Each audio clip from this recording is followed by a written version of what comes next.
I apologize for us starting a few minutes late here, but we will do our very best to stay on task and to work through these items and give the people the necessary recognition that they have earned and that they deserved. So I will ask, do I hear a motion to come out of closed session? I move we come out of closed session. Do I have a second? A second. All in favor? Aye. Aye.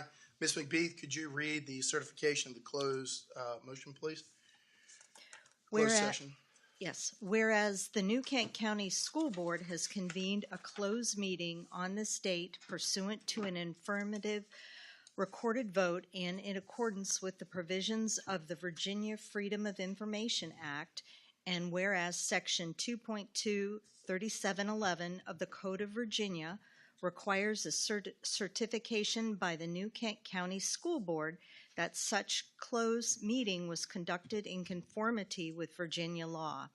Now therefore be it resolved that the New Kent County School Board hereby certifies that to the best of each member's knowledge, one, only public business matters lawfully exempted from open meeting requirements by Virginia law were discussed in closed meeting to which the certification resolution applies, and two, only such public business matters as were identified in the motion convening the closed meeting were heard, discussed, or considered by the New Kent County School Board.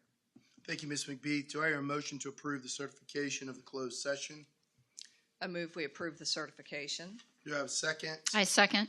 All in favor? Aye. We are out of closed session into our regular meeting. So to start our meeting off again, I want to welcome the public and all of the family members and employees and staff of New Kent County Schools. And to start our meeting, if you would stand with us, please, to say the pledge. I pledge allegiance to the flag of the United States of America and to the republic for which it stands, one nation, under God, indivisible, with liberty and justice for all.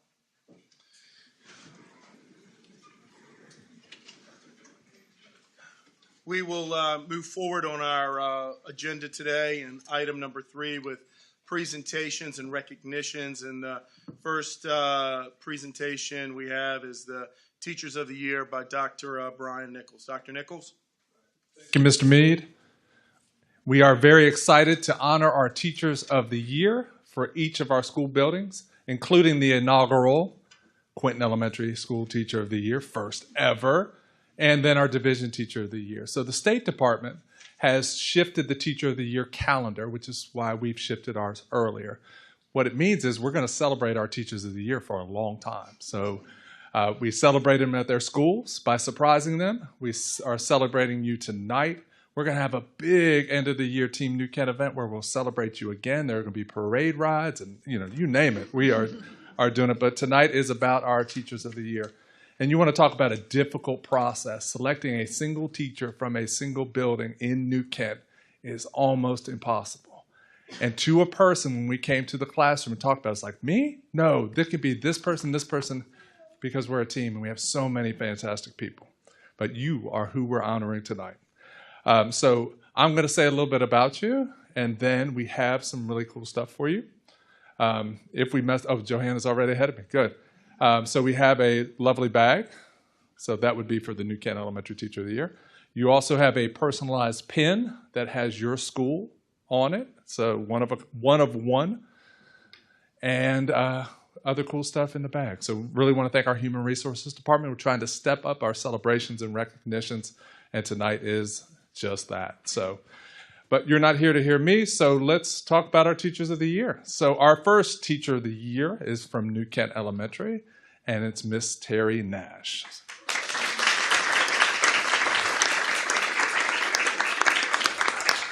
So Miss Nash receives our youngest honors at New Kent Elementary. She is our early learning program teacher and also the team lead. We're very fortunate to have her serving some of our youngest students, It's evident in her day-to-day practices, including when we celebrated her. So we surprised her. She has 3 and 4-year-olds, and they were so great. Like, our seniors aren't that great when you walk in a classroom and surprise people. They were awesome. It's just, it goes to who Miss Terry is. So she's certified in early childhood special education. She's a dynamic teacher, uses her knowledge and expertise, and she helps everybody around her and makes everybody better. She's a major asset to our school, our community, and really a foundation of the work we do. So we're very proud to call Terry Nash the New Kent Elementary Teacher of the Year.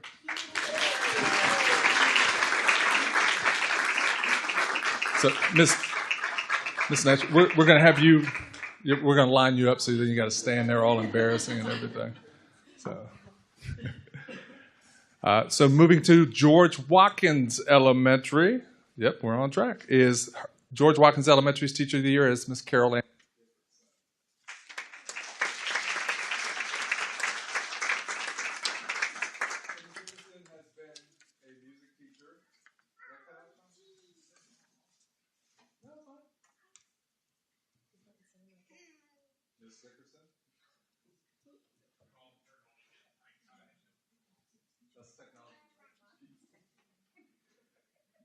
It would happen when we're doing the music. Okay.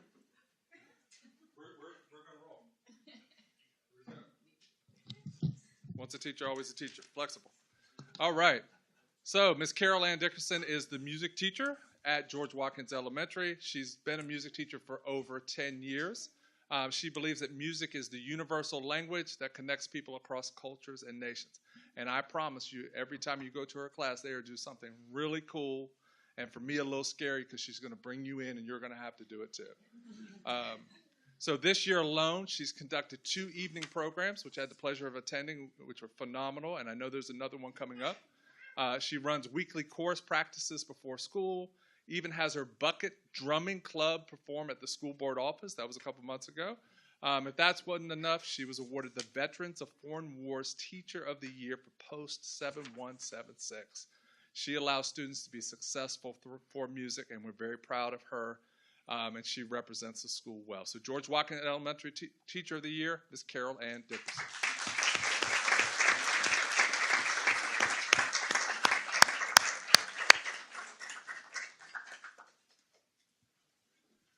All right. Quinton Elementary School's first ever Teacher of the Year. And I've got to tell you, it couldn't be a better pick. Quinton Elementary School's Teacher of the Year is Miss Melissa George.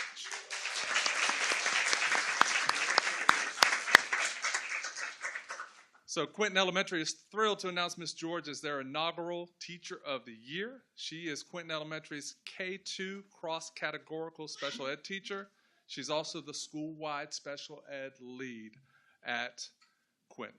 Ms. George not only works to meet the needs of her own students, but also works tirelessly to support all special education students. And I promise you, I don't know if she wears a step tracker, but I guarantee she gets more steps through that building, just supporting and advocating and doing everything she can do. She provides resources, tips, and even works with students on other caseloads. She's always positive and has a students first mindset.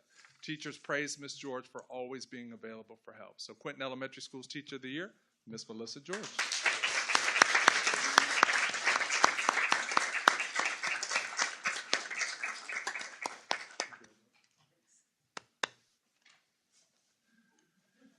New Kent Middle School's Teacher of the Year is Erica St. Dennis.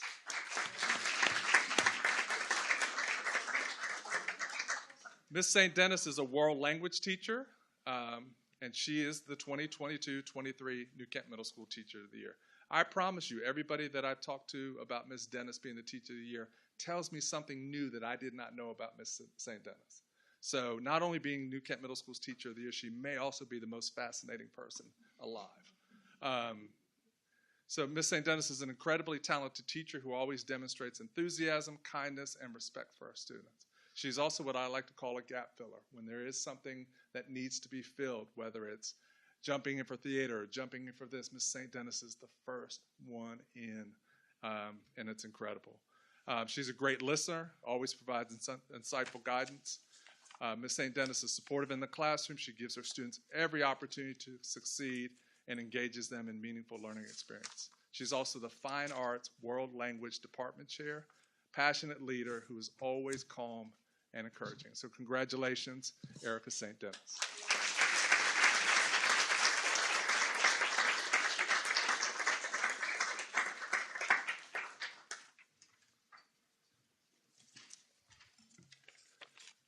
All right, New Kent High School's Teacher of the Year is Mr. John Augenbach.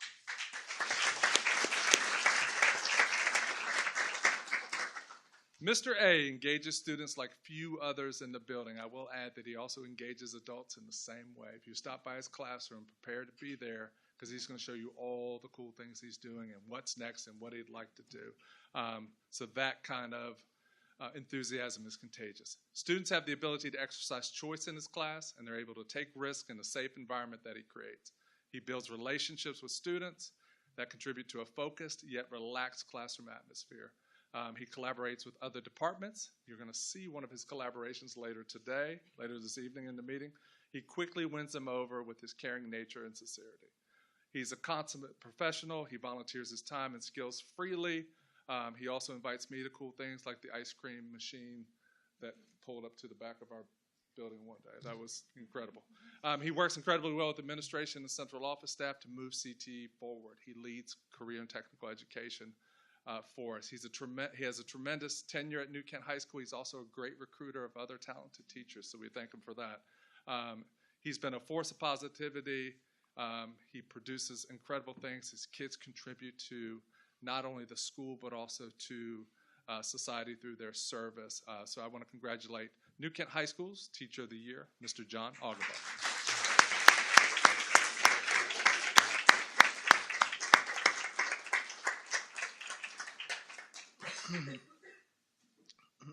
So I do have one other award to give out. So we also had to choose from this fantastic group of people who is our Division Teacher of the Year. Incredibly difficult decision to make. This teacher will go on and represent us at the regional level, and when he or she wins, we will go on to the state level and represent New Kent. But I'm acting like it's a surprise. We've already announced this through every social media platform we have, and he already knows it as well. So we want to congratulate Mr. Augenbach on being the division-wide Teacher of the Year.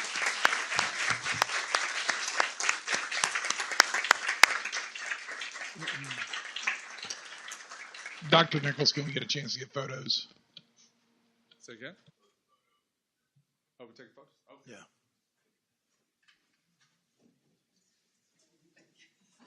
I'm not taking one, so. Yeah, that's right. We're going this way.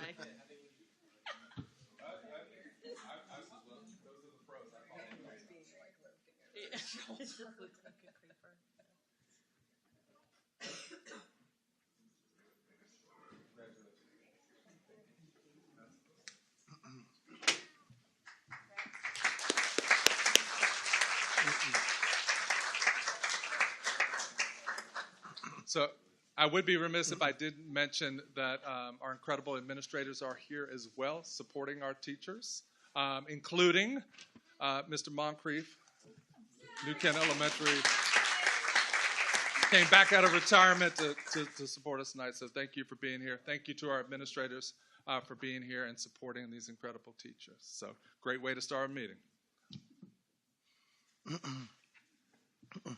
Thank you, Dr. Nichols. And we as a school board, and I know as a community, celebrate all of our teachers and their accomplishments, especially those who have been chosen to be the Teacher of the Year, and Mr. A for being the Division Teacher of the Year. Thank you so much for all of your continued hard work and perseverance in getting us to where we are as a school division. Our next recognition this evening comes from Mr. Durmeyer for the National School Counseling Week. Mr. Miller's going to pinch hit for him tonight. Sorry to disappoint Mr. Meade.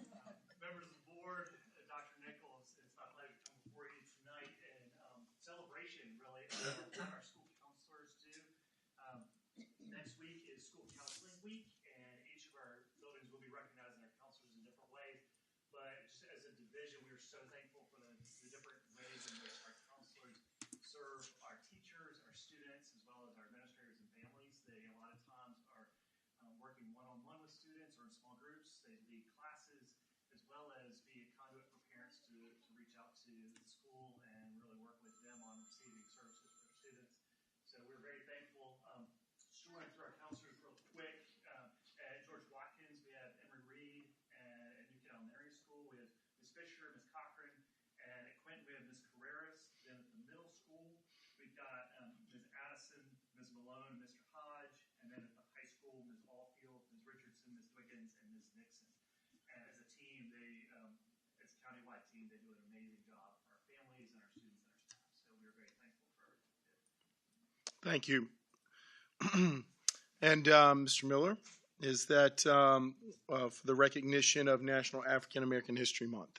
Yes. Again, my pleasure to just review some of the many things that we're doing this month.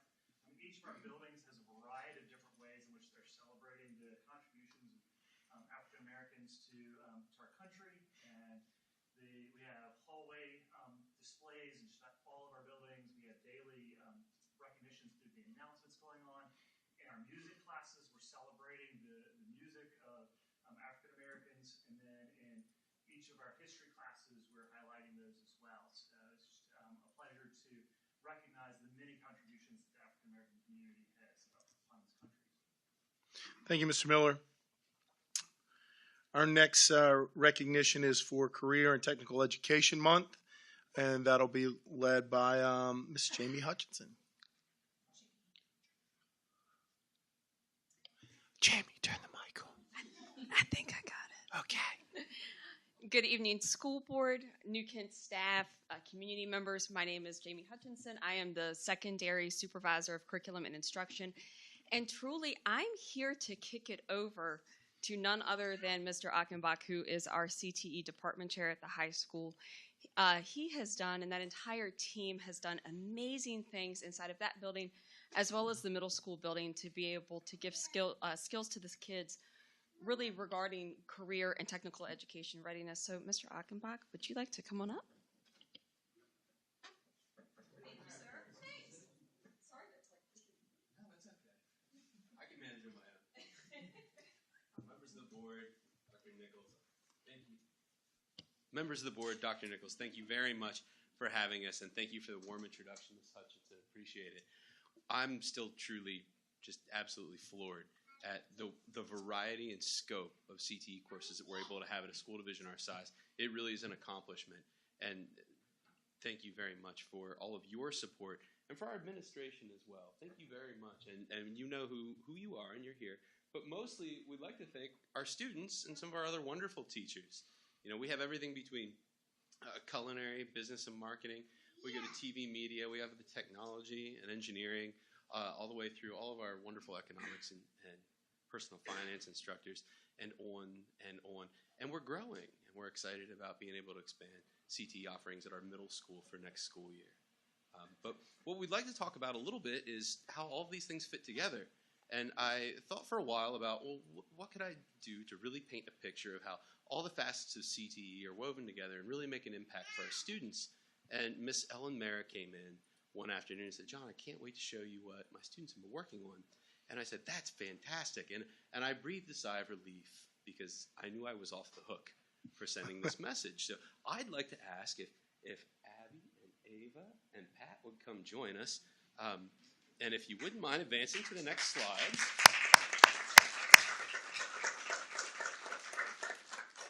This group of students in business management was kind enough to allow us to promote them, and therefore all of our students and teachers.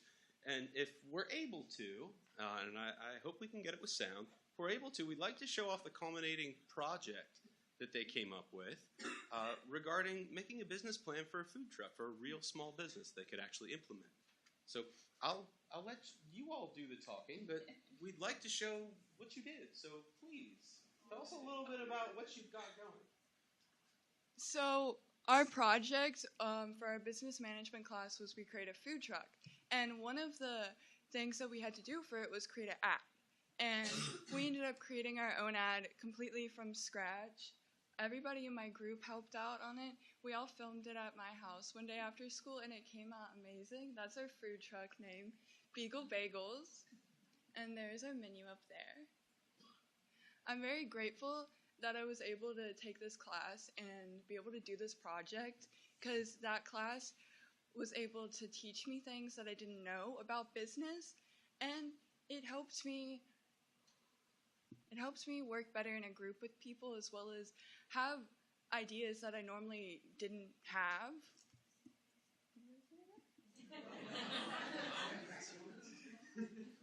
That was an incredible introduction. Who wants to follow that?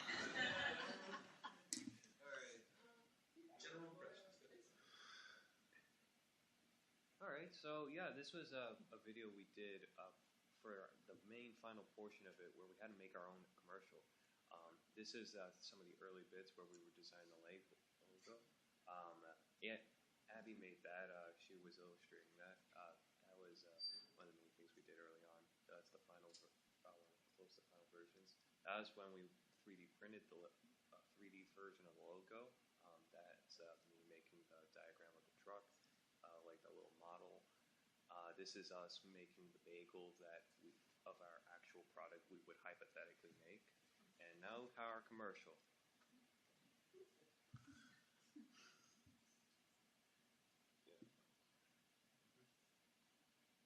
Now, we originally were going to have sound with this, but The sound didn't go through. yeah. But I mean,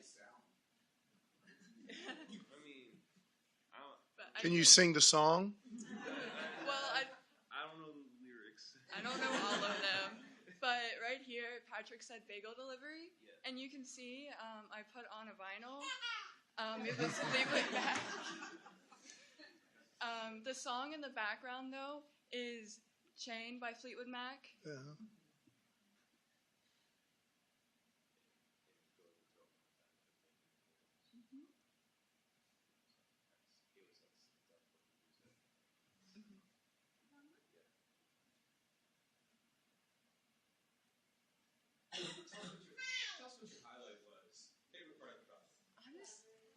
It was collaborating with everyone in the group. Because we all had like a unified vision of like wanting to make a bagel specialized food truck. We all had the same vision, which I mean, I thought that was pretty neat.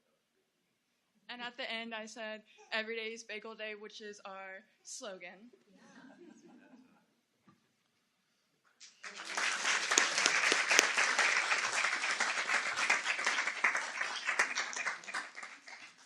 Did you bring samples? Folks, thank you very much. We've got a lot to show off. We'd like to invite you openly. Please come visit us at the high school. There's so much good work like this going on across all our areas in CTE.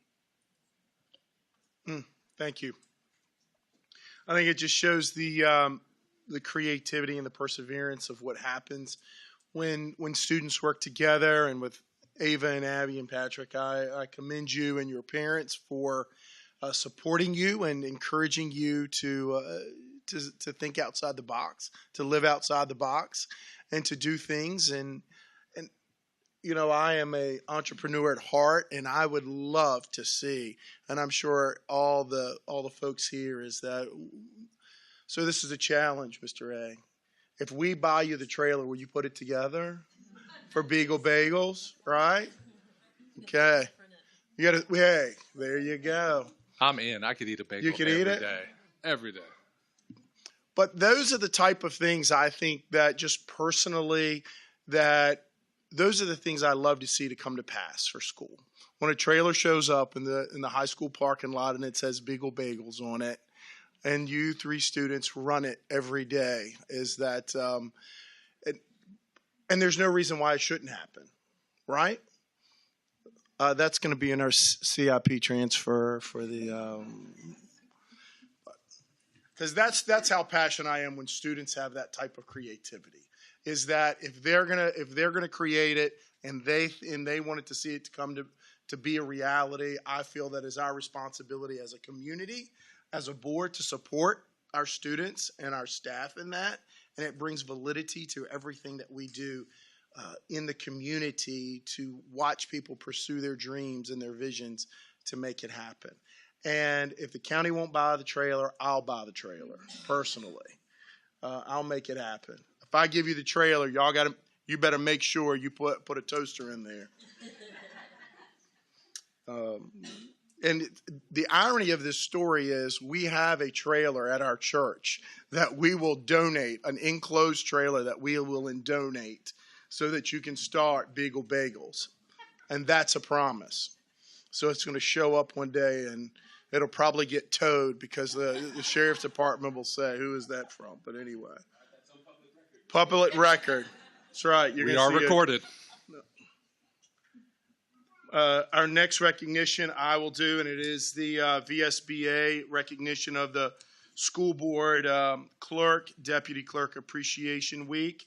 Our first appreciation, even though they recognize it from March 13th to 17th, because we're in session, not during that time. And our first appreciation goes to the board clerk, and that is Miss Johanna Davis.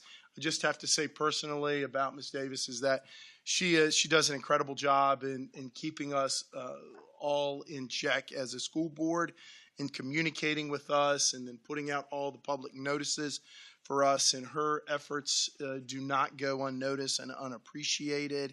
And so we are greatly thankful for all the work that you do, Mrs. Davis. And in recognition of that, we have a certificate for you for board appreciation. So thank you so much.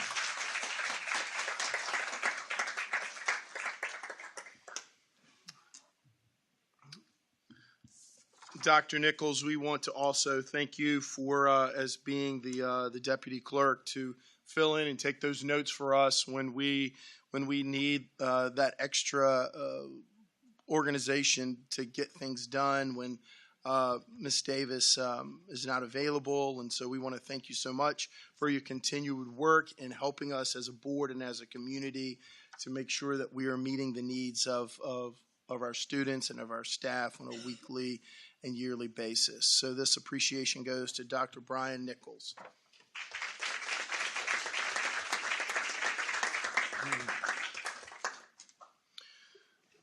So next on the agenda is the School Board Appreciation Month, and Dr. Nichols is going to take that over.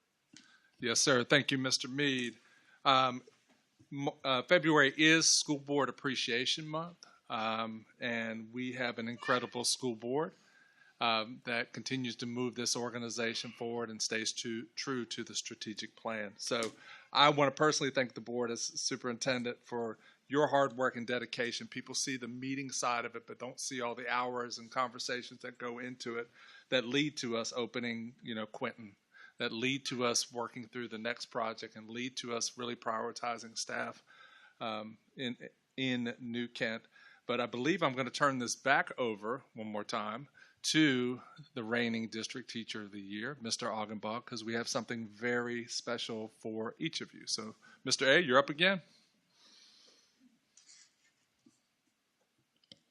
Dr. Nichols, thank you, members of the board.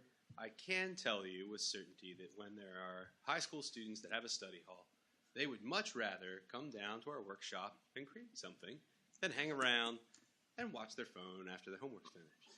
And 3 of those young ladies that have been coming down and hang out with me every other 4th block when they're B-Day study halls asked if they could make something. And we said, of course, because you guess we've got an opportunity here, and there's Board Appreciation Month, and you've been wonderful to me. Thank you so much for everything that you've given me and supported me with, and by extension, all of our schools, but especially our high school and our middle school and CTE. So 3 young ladies, Mackenzie Waltrip, Abby Lovin, and Madison Gravely, have graciously donated their time and expertise to make up some picture frames for y'all. So these are made out of ambrosia maple. They're handmade. The girls really did all of it. All I did was turn the screws in. And we'd like to present these to you along with some certificates.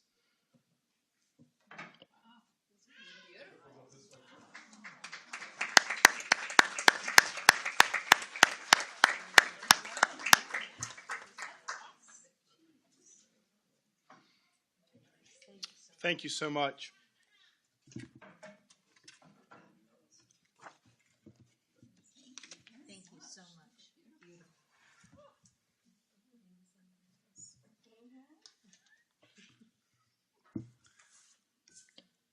unfortunately, due to work schedules and practice schedule, those young ladies are not here with us tonight, but they wanted me to say that you're welcome.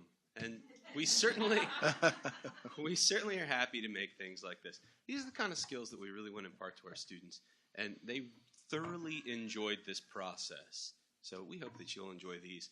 And by the way, we do have enough frames as we do this in production. We have enough frames for each of the directors for the school division as well. Oh, nice. That's awesome. Thank you. So, Mr. Mead, I know this concludes the recognition presentation piece of it. I know a number of you are here for the recognition piece. You are more than welcome to stay for the exciting board business. We have a budget, and we have some really, really great things we're doing tonight. So, but it's always awkward to leave, so I just wanted to give you that opportunity.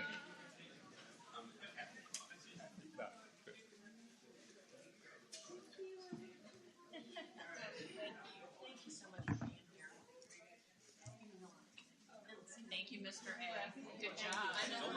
Thank you. Thank you. That's good. I got a 5x8 enclosed trailer coming to you. It's on. Yeah. That would be awesome.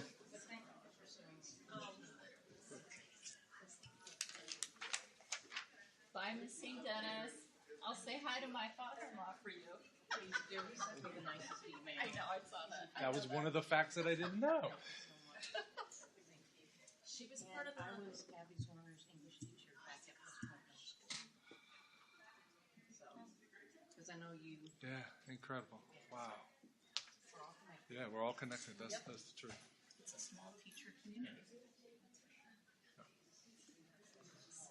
Mr. Mead, I didn't intend to clear out the room. That was...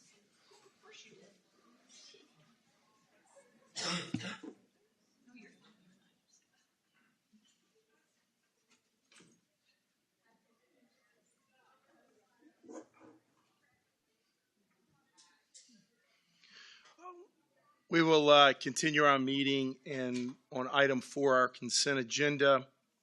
Our consent agenda documents are such that they include the minutes of our last meeting, all of the bills and payrolls, our monthly financials, and then the superintendent recommendations regarding personnel matters. Board members, by now you have had an opportunity to review these items listed on the consent agenda, including, as I've already stated, the minutes and the superintendent's recommendation regarding personnel and student matters. Do I hear a motion to approve the consent agenda as presented? I move we approve the consent agenda as presented. Do I hear a second? I second. Is there any discussion? If there's no discussion, then we'll take a vote. All in favor say aye. Aye. No opposed. The consent agenda passes as presented. Now we'll go on to new business. Mr. Miller is standing in the wings there. So Mr. Miller, give us an update here on our new course request under Essential Goals 1, the advancement, the instructional framework. Yeah, thank you, Mr. Mead, members of the board, Dr. Nichols. It is almost fitting that tonight was we also highlighted CTE because as we go through these, you'll notice a lot of these are CTE courses. And so anytime we add a new course for high school credit, we bring this to y'all for approval and to review. And so we have, let's see here, 6 different new courses that we're looking at offering or getting approval for. And of those, 5 of them are CTE courses. So the first is meteorology, which will be a science elective. And then actually our 4 Navy... Mr. Terry, can you get us back to that on the big screen? Sorry, Ross. That's okay. Nope. Go over one tab. Over one tab. Thank you, sir. So we have meteorology, which is a science elective, and then the rest are the 4 Navy JROTC courses, is 1 through 4. Next year we would be offering 1, but we figured if we're putting 1 up, we might as well just go ahead and put the full sequence up there. And then lastly, you'll see computer science principles, and so it's part of our expansion that we wanted to start including more computer science courses. And so we're looking at this at the high school, and then we're also looking at possibly being able to offer computer science at the middle school as well. Board members, you'll see some of this interwoven into the budget with need for a NJROTC instructor, maybe additional personnel at the high school to pull off computer science, and those different components. But we're excited to each year add opportunities for kids and pathways that didn't exist before. So really excited about this. I have one question about the JROTC. Do students have to start at grade 9 and progress through the levels 1, 2, 3, and 4, or can they start at any point? No, so if you look at sort of the grade level for like JROTC 1, it's 9 through 12. And then as it goes up, sort of the bottom layer starts to peel off. And so they can start any year. Now, to get a CTE, basically a sequence in there, it does require, or a completer, it requires 3 years. Okay. Most completer programs, it requires 2 years, but for JROTC, it's 3. So 3 credits. Yes. But you couldn't you do them 1 semester, 2 semester, or you have to do it in different So each one's a years? year-long course. Oh, okay. Yeah. So you can get the credits, but after your sophomore year, you won't be able to count that as your CTE completer sequence. Okay. Thank you. Yeah. And this goes a long way to go ahead and sort of round out, as we've talked previously, sort of about around the 3 E's for graduates, with having graduates that are either going on to higher education, employed, or enlisted. And so that JROTC really helps with that enlisted piece that we've been missing. I'm excited for the upcoming budget discussion and adding that position this upcoming year to have a Navy JRT instructor that is woven into our budget this year. It is long overdue for New Kent County, so we're definitely moving in the right direction to offer those courses for our students. Thank you, Mr. Miller. Thank you. I do have, Mr. Miller, I just have one question. Can you give us an example of what would be the appropriate enrollment for a class like meteorology? Obviously, dependent on, interest and enrollment. How many would you need for a meteorology class? Which I'm excited to see. And I think I might know the teacher that would teach that, but I could be wrong. But yeah, so any new course, we are looking to try and get at least a minimum number of students. And for a course to make, we're looking at 15 or more, preferably, to be able to make a course. So. Okay. And first year of a program like meteorology and computer science, we most likely be looking at 1, maybe 2 sections this first year, and if possible. So okay, we know we don't need to grow that program. Chief Opet and I have big plans as far as weather calls in the meteorology class. Well, so, what I was whole group of spotters around the division. we're excited to What have I some was additional assistance. going to say is we need to have Andrew Frieden come to the high school, not just the elementary school, right. or video in. But okay, I think it's a great class. It just depends upon the interest. Thank you. Yeah. And actually, Megan Wise will be here tomorrow at Quinton Elementary, speaking of meteorology. So. Al Roker will be here next month, maybe. Who knows? Thank you. Our next item on the new business is our CIP transfer for safety and security under Essential Goal 2, the implementation and continuous evaluation of crisis and emergency planning. Ms. Moran. Mr. Mead, board members, Dr. Nichols, I have got 4 transfers for you, and I'll take them in a row if that's okay. The first one is for security, access control for George Watkins Elementary School. This is part of our vestibule project where we're looking at having them as secure entryways to our school buildings. So this will move us forward in that direction in that building. And the additional line item is for additional Stop the Bleed kits. We previously had come to you to ask for 300 kits, and we're asking for another 100 kits this evening.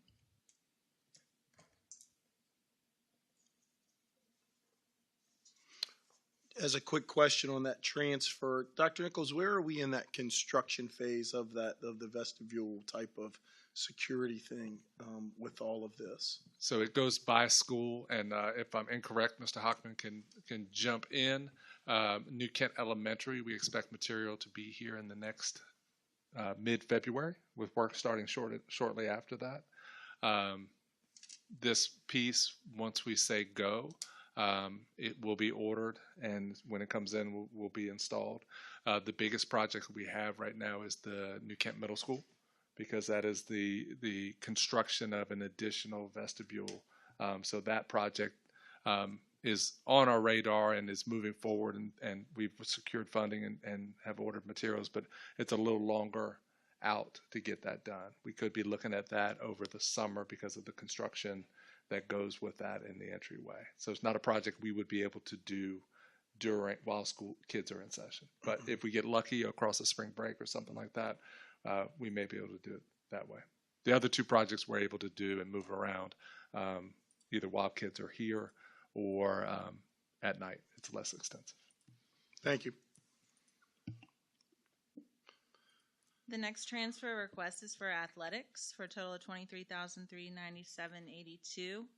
Specifically, this is transfer for Mr. Spiak had some items for football and other categories of athletics, but mainly it was for football. And the problem is that we're having really long lead times for shipping.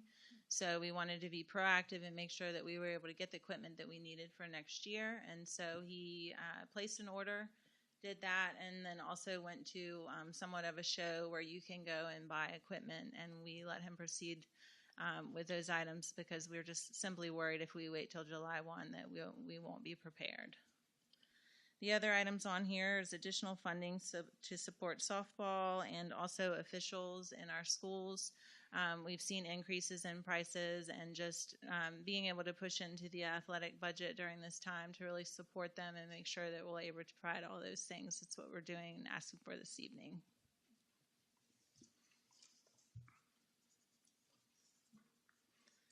Next up, textbook transfer. There's two parts to this. The first part is that each year we receive funding from the state for textbook funds, and we then have to match those funds in our local general fund budget. So I'm asking one to transfer $100,425 from our general fund, which is budgeted into our textbook fund.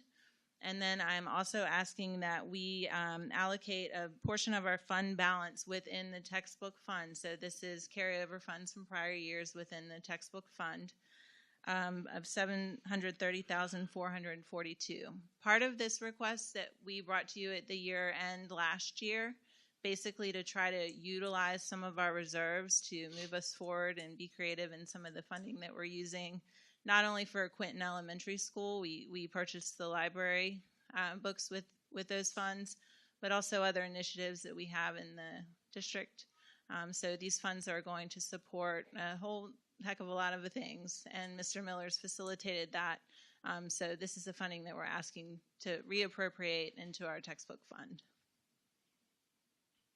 So does this take into account when we when we were reviewing those textbooks a few years ago, when they do these 7-year updates and we have to purchase all new textbooks basically, does that that funding accounts for that? Yes, and I think, the model, it's hard because back in the day you would have a textbook that you would be bringing and saying, we're going to order this textbook, and it would cost maybe $350,000 to order a textbook.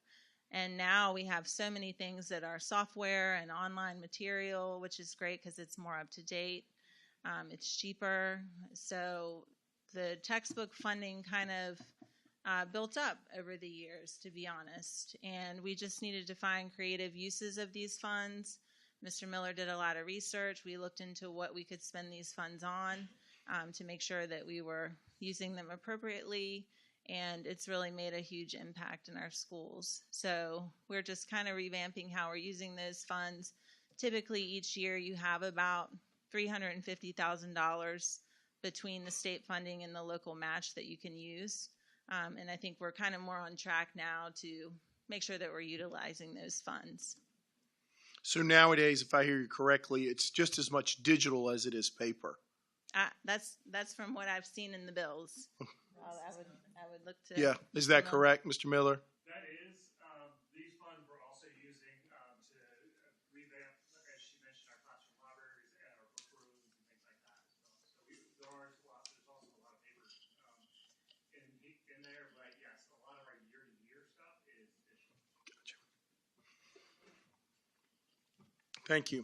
And I guess the last one is the technology transfer.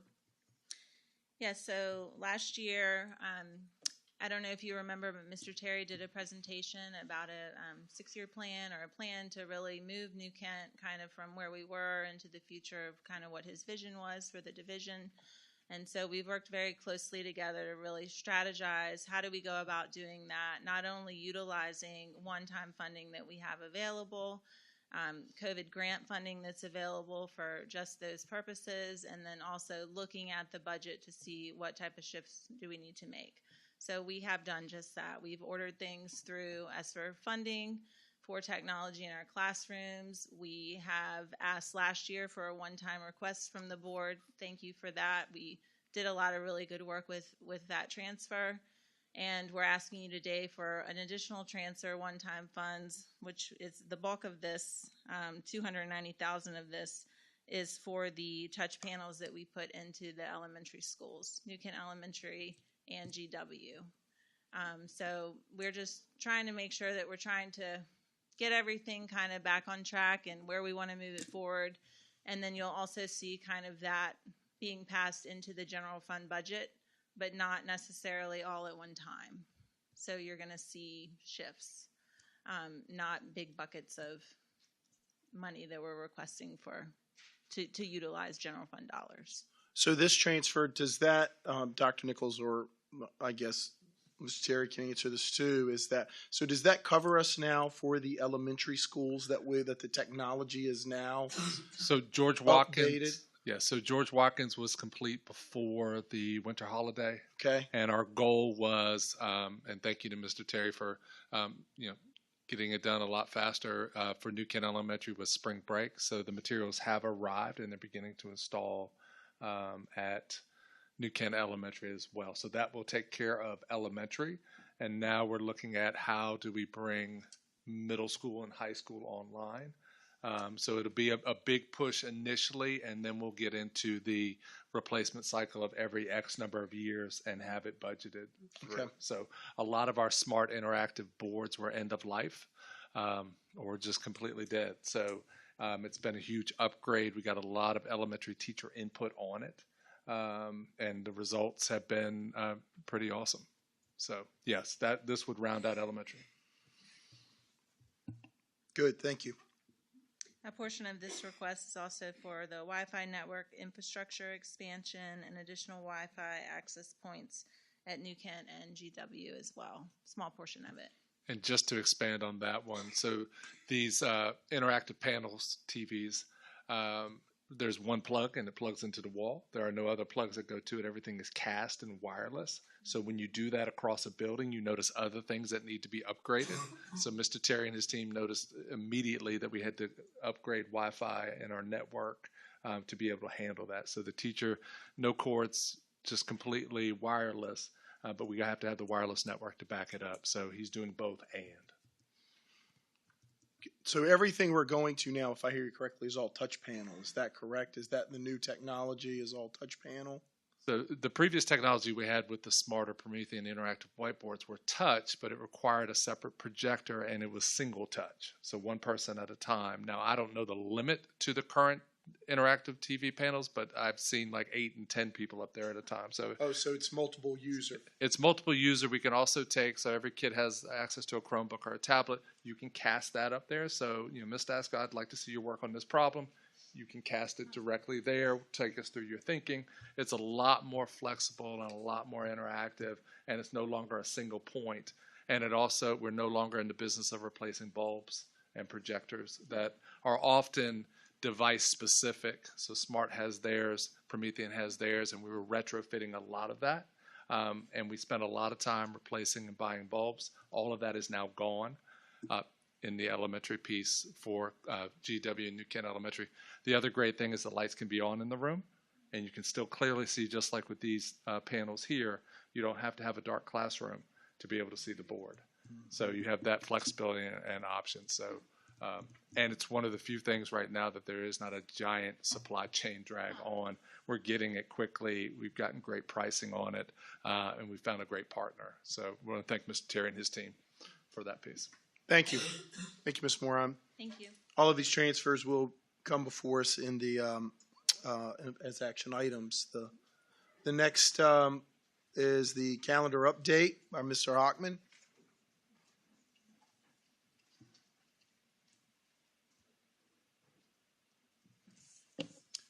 Mr. Chair, members of the board, Dr. Nichols, good evening. I'm here to give you an update on the school calendar. As you will recall, we had a very robust committee from each school. We had an administrator, a teacher, a paraprofessional, a parent, and central office staff also participated. And we also had a student that participated and assisted us from the high school. In the calendar of what we've done, we just finished our third meeting. We met once in November. We met again then in November, and we had a meeting again last week, which was virtual, and we are here this evening to present to you our work. Our goal for this was to collaboratively create a school calendar for the 23-24 year, and also to look at the 2024-25 and 25-26 first day of school calendar start dates. We had a lot of things that we took into consideration. We have been through that with you. 7 teacher work days prior to the start of school, a post-Labor Day start for this year, 180 instructional hours, and a 200 teacher contract days. Mr. Hockman, I think we're a slide or two behind. We're 3 behind. And we're going to start one more, Mr. Terry. There you go, sir. So what I'm going to do is I'm going to take you through what we have come up with as a committee. As you can see, if you start in August and move into September, we have 7 pre-service days for teachers. The first day of school will be on September 5th. Then we'll move into the next slide for October.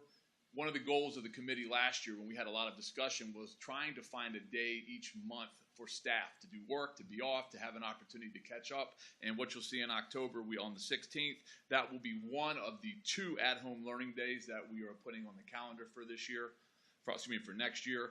You move into November, the 7th will be Election Day. And then what we are also continuing and has been very popular is a full week for Thanksgiving. So we were able to continue that. I know our staff really enjoy that, and many of our families do as well. Moving into December, and this is where a great deal of our discussion and work took place. Because of when New Year's Eve is, falling on a Sunday, and that being the first, it created some options that we were looking at. We looked at starting the winter holiday in the midweek, coming back midweek. We looked at starting it a week later on the 22nd, being the last day of school for students, and then going 2 consecutive weeks. But what we have come up with is 2 consecutive weeks to begin on the 18th and running all the way through and adding an extra day, being off on that first, as that is New Year's Day.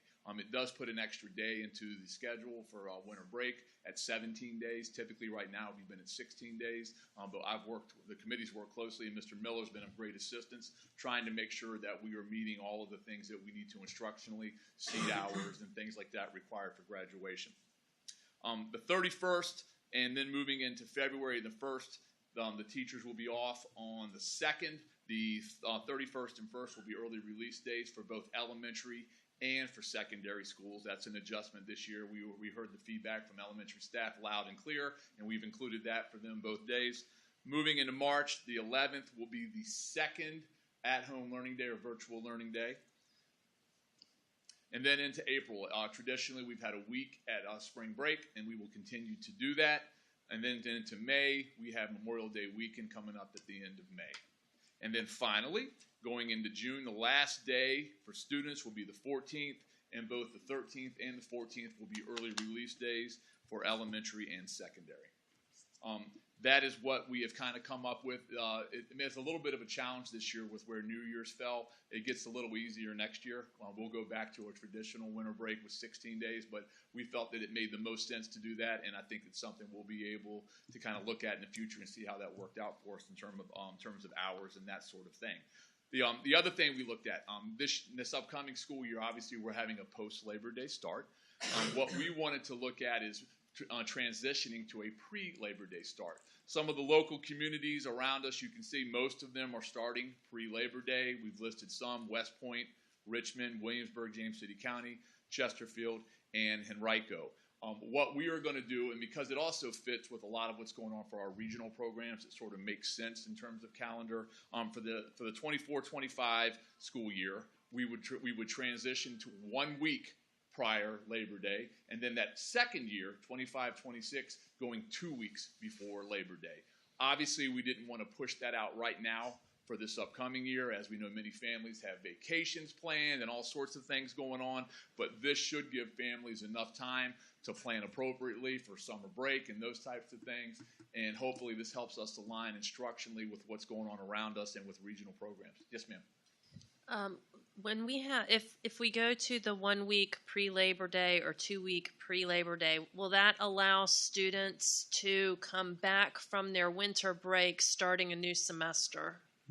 Not quite under the current schedule that we have. The number of hours that a student needs in high school course-wise, we would have to be somewhere around probably 4 weeks before Labor Day in order to close out the semester in terms of hours in the current 4x4 schedule that we're in. That has been a goal of mine because it really, like going to college, it makes sense. So right now, that's where we stand with the hours. There's always the opportunity, and I'm not trying to put this one on the street, that if we lengthen the school day, that would give us increased flexibility, but we're not at that point yet. So right now, the second semester, as does other places, unless you're running a different schedule, would require time after. Okay. So great question, though. And board members, this calendar, really the main discussion with it being post-Labor Day was around that winter holiday. So that's where a lot of the attention was and placement of different dates. So we do not have this for action tonight. Our initial intent was to come back in March. I have heard from some families that the sooner we do this, the sooner it allows them to kind of move forward. But that is totally, up to you guys. We're prepared to, continue to get feedback and bring it back in March and move forward. We just want to do a couple things. One, show the entire calendar and present it, and two, give families a lot of notice as we shift. We learn from mistakes in the past, and we're going to give you 1.5 years and 2.5 years of notice related to pre-Labor Day as we transition. All of our regional programs are now 2 weeks pre-Labor Day, so it would allow us to line things up a lot better. So that's where we're heading. I guess my question would be to our board chair and board members, do we need the extra time, or can we vote tonight on this calendar? I'm comfortable voting tonight. I won't speak for everybody.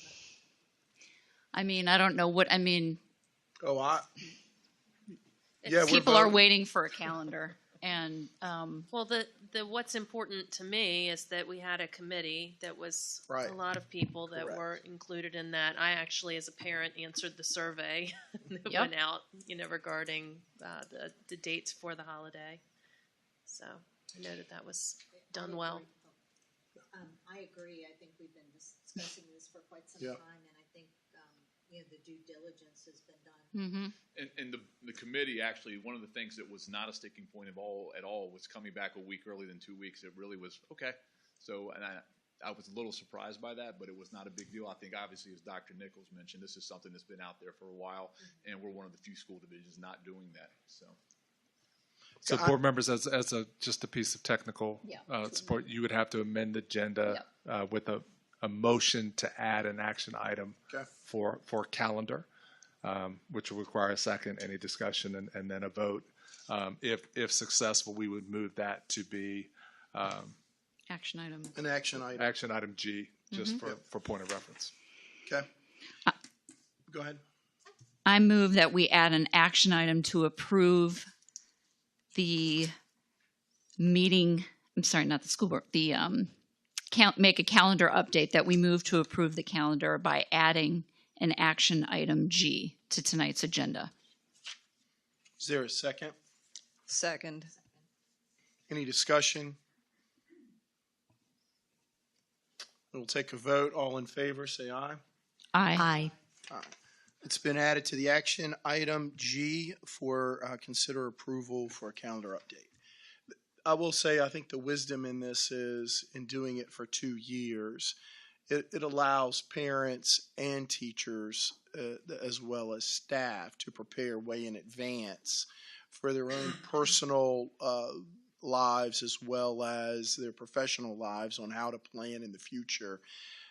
And something we always talk about when we get closer to spring break, and I think this is a great, that will provide an opportunity for us, is that if we get to spring break and we have not used up any snow days, then we can make the decision at that point where we can adjust our calendar to go backwards so that now that we've started earlier in the future and we're going to end a little bit earlier and now we're not using any snow days, we have that flexibility to end school 2 or 3 days early. Isn't that right, Dr. Nichols?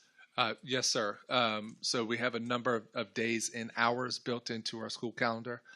Thankfully, nobody's more thankful than the superintendent. We have not used one of those yet. And as we head into March, we can provide a recommendation to still comfortably meet the hours that we have, but provide additional opportunities such as extending the Memorial Day break and having that Friday, which we had last year in the regular calendar, but we don't have this year, including the days at the end. So yes, sir. I think around March meeting, we would be able to provide kind of an update and a recommendation. That's good. Thank you. All right. Thank you, Mr. Hockman. The next item is the communications update from Ms. Terry and Ms. Meredith.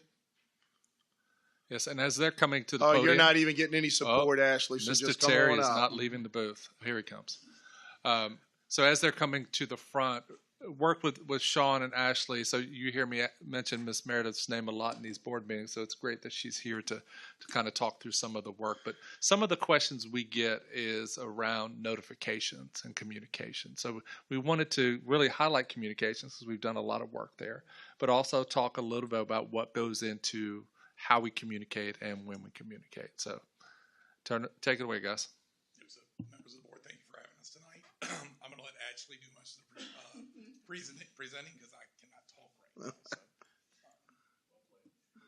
I may actually have to go back. That's okay. Okay. Good evening. So just going to talk about a little bit of the programming that we've implemented and then also some of the guidelines that we're following for how we're deciding what kind of content to put out to the community. So social media, we've expanded this year, so we've added multiple platforms, just really trying to make sure that we're using that as a tool to effectively communicate with our community and meet people where they are, and that's where they are online. So just trying to highlight everything from daily activities to different recognitions, and then spotlighting students with good citizenship who may not be getting as much attention in some other areas.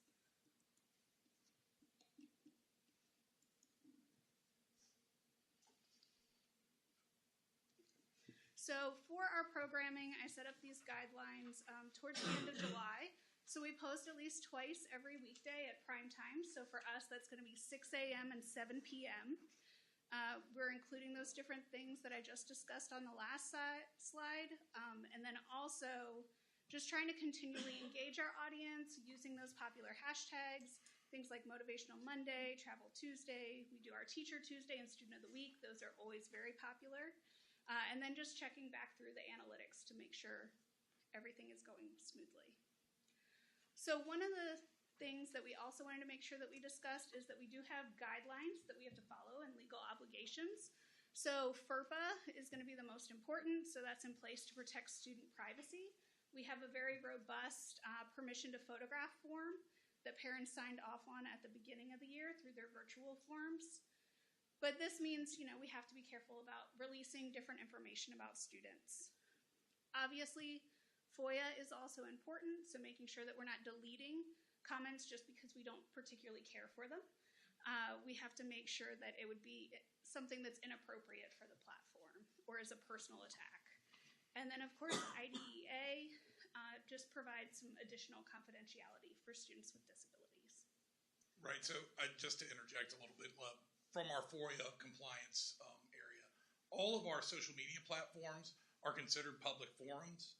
And so in a public forum, you really are not supposed to delete any comments or questions that people would be posting to that public forum unless they breach our terms of service. So that's why it's really important to mention FERPA here, because if a community member posts to one of our public forums and they're breaching student privacy or any student data information, then we have to remove that from the site. But that's pretty much the only time that we would delete a comment off of one of our sites. And we are bound by FOIA to provide people with deleted comments if we choose to delete a comment. So that's why we try not to delete a comment unless we absolutely have to. Yeah, you got it. Okay. So we have a couple different programs that we use to directly contact parents. So this is what would be used in some of those situations where we're not broadcasting to the whole community. So School Messenger, this is what we use to deliver those weekly phone calls from principals. If teachers want to send out emails, they can do that to a whole class this way. And then we're going to hit this at the end, but we're working on incorporating some text messaging options into our School Messenger platform. Remind is a text messaging app primarily used by coaches. We encourage our staff and faculty to all use School Messenger because that's the service that we're paying for. But Remind is a free service that a lot of coaches and people affiliated with our schools like to use because they're not in our Power School system. Catapult EMS is going to be our emergency management system. So that's if there's something serious going on at the school or if there is a drill of some kind for a lockdown. And that's going to allow that communication not only with administration, but also with the sheriff's office. So I do have 3 student interns. I have a new one that just started today. So they help to gather content, put things together. We've been working on going through how to make the different graphics and do some graphic design as well. So these numbers you all may have seen before in your report that went out just to you all, but the public has not seen them. So if we're looking at the 90 days from when I took over compared to the 90 days prior, you can see how this impacted our engagement, just implementing those different guidelines. So our reach is up, our likes are up, and then our page visits are up. I'm only showing data from Facebook just because that's the only platform that we had previously. So anything from Instagram or LinkedIn is going to be not really statistically relevant because we don't have much to compare it to. And then working on the district website. So we did some rebranding over the summer, trying to keep up with those bulletin board updates and just making sure that we're highlighting the social media presence. So that's on the homepage now. And then trying to make sure we're doing routine updates and make things easier to find. So mentioned the first one already. So we've been working with School Messenger to try to implement more text messaging capabilities because most people do not answer their phones anymore. And then we're working to develop some district level communication guidelines just to make sure that it's very clear to everyone across the board at all of our schools what kind of channels we're using. And then we've been working with School Messenger. They also do our website to get together a staff intranet so that some of our HR materials and things aren't just public on the website.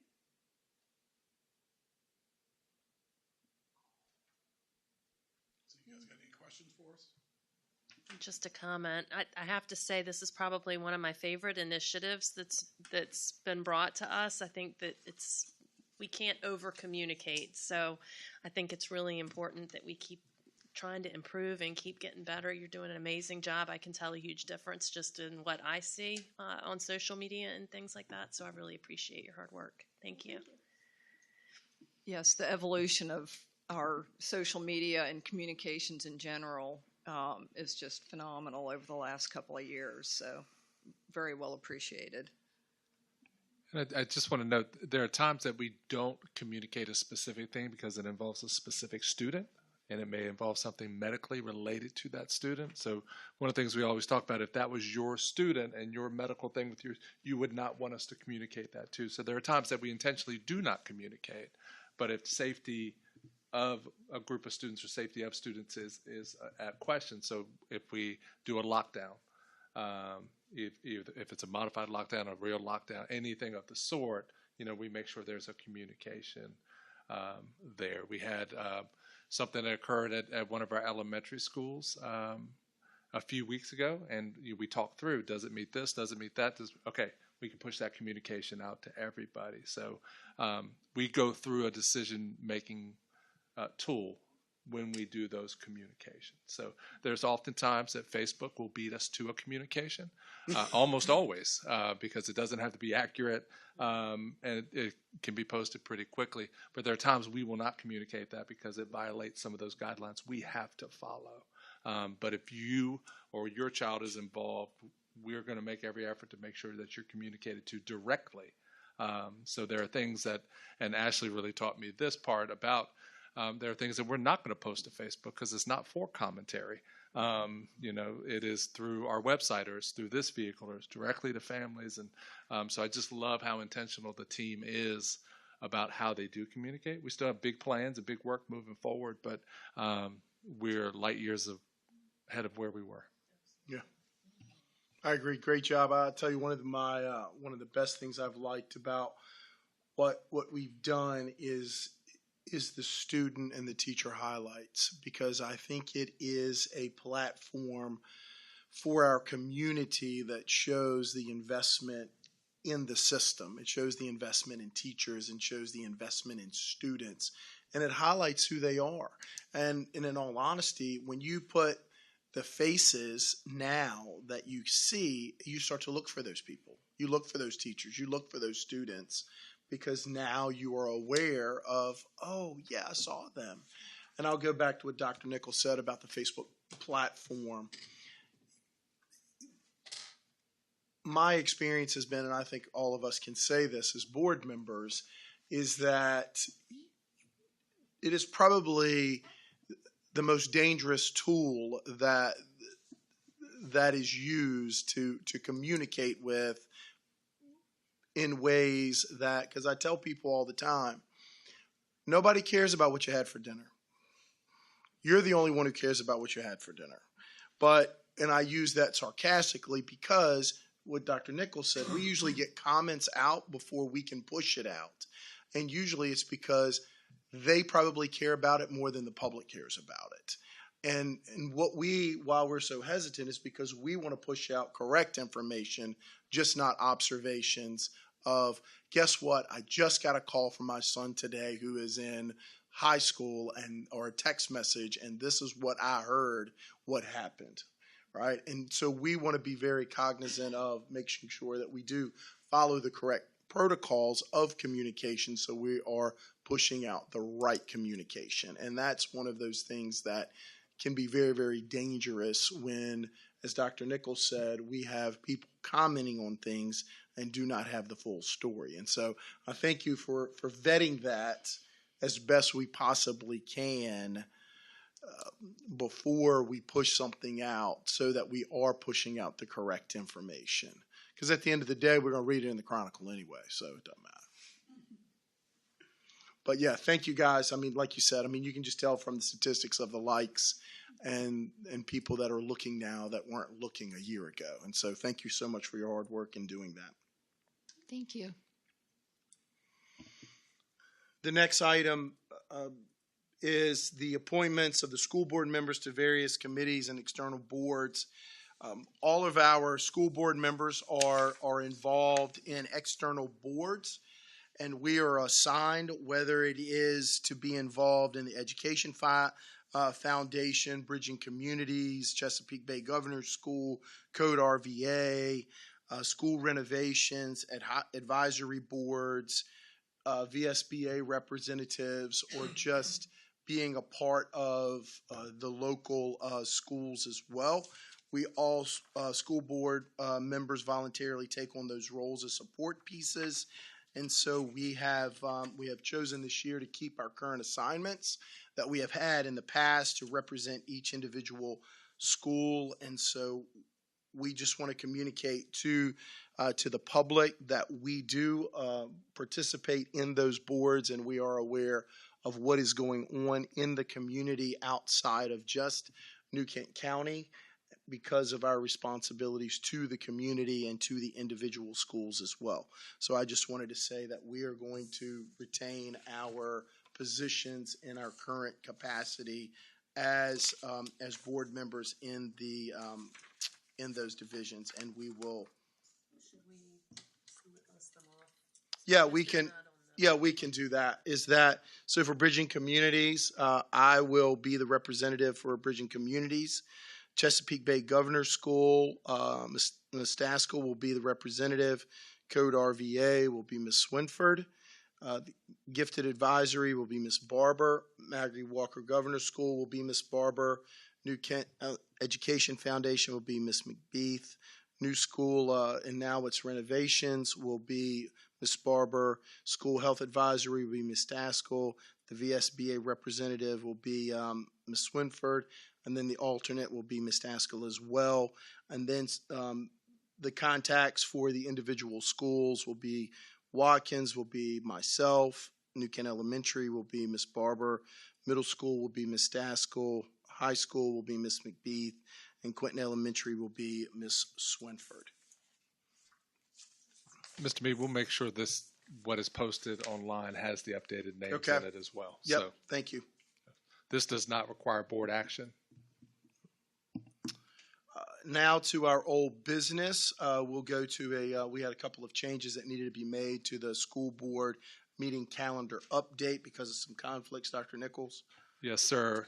So we initially had a meeting date of April 10th for a board meeting. We really partnered with the county to make sure that we do not conflict with our meetings, and when we do, we work through that process. Our meeting is a week later in April due to spring break, so it now conflicts with the county's board meeting. So we would like permission or action to move it from the 10th to April 24th. So still in April, still a regular board meeting. I also propose moving forward. Part of the difficulty between the two entities is we adopt a year calendar in July. So we go July to July. The county goes January to January. So we're always stuck in this, we go first, and we have these different pieces. So I'm going to propose to you in July that we do a calendar from July to December, and then Mr. Hathaway and I work together on our January to January from there on. You don't have to do a July to July. We just have always done that. I think for the public and for the board, the fewer changes we make, the better, and by making that shift, we would eliminate that. Yes, this does come up for an action item for us to vote on. Yes, sir. So from April 10th to the 24th. The superintendent's proposed budget update. Ms. Morheim, for that update, please. Board members, Dr. Nichols, I'm here to give you a preliminary update with our budget. We are going to be presenting a more formal recommended budget to you in March. There's still a little bit of work to do, but we just wanted to give you a couple highlights, kind of where we were. Uncertainty continues to be a variable. We have to continue to be flexible and also maintain the capacity to pivot, not only with grants, but just funding and lots of variables involved when building the budget process. As you know, we had updated you that we had hosted budget forums in each of our school buildings, which were very informative and definitely got a lot of feedback from staff, feedback that I feel like we've done something with, which feels really good as a division to know not only are you saying that you're meeting with folks, but you really are taking into consideration, what they're saying and how do you move the division forward. We followed up with meetings with our division directors and principals to review the current needs for their position requests that they submitted. We are we are making priorities. Support. And we are pulling them in to have those meetings. We've had multiple meetings with our elementary team, for example. The first meeting we had a lot of great ideas, so we wanted to circle back around and have a little bit more deeper, meaningful conversation. So we're doing a lot of that this year. It's taking a little bit more time, but it's, I think, adding a lot to the process and making us really make good decisions that are going to help us moving forward. Of course, we always have our meetings with our parent advisory, teacher advisory groups, which are always helpful